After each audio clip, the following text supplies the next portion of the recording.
पाहत आहात live Maharashtra police times news channel. Bharatiya Janata पार्टीतर्फे Nalegaon तालुका चाकूर जिल्हा लातूर येथे महाराष्ट्राचे उपमुख्यमंत्री तथा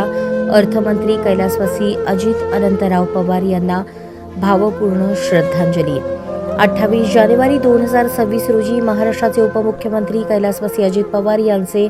सकाळी 9 वाजता विमान कोसळून बारामती येथे दुःखद निधन झाल्यामुळे नळेगाव ग्रामस्थ व भारतीय जनता पार्टीच्या वतीने Nalegaon corner Patil petrol pump Basaveshwar चौक येथे सायंकाळी 7 वाजता भारतीय जनता पार्टी नळेगाव जिल्हा परिषद गटाचे उमेदवार अमर भैया माणिकराव पाटील, पंचायत समिती गणातील उमेदवार ॲडव्होकेट शिवम उमाकांत देवशटवार यांच्या समवेत नारायण मुंजाणे, सुनील पाटील, किशोर कुलकर्णी, माधवराव तोंडरे, गजानन बिराजदार, पत्रकार संजय पाटील, पत्रकार अशोक बिराजदार, अभिजित पाटील, वीरेंद्र पांडे, राजकुमार ढोले, किशोर शेरुरे, अमोल बिराजदार, बालाजी सावंत, बबन हुडगे,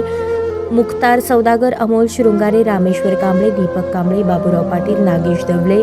श्रीरंग कांबळे, एकनाथ कांबळे, अमित बोळेगावे, मिथिलेश कुलकर्णी, बाळू धामणगावकर, अमोल बिराजदार, राजकुमार ढोले, शंकर सावरगावे व ग्रामस्थांनी उपस्थित राहून भावपूर्ण श्रद्धांजली अर्पण केली।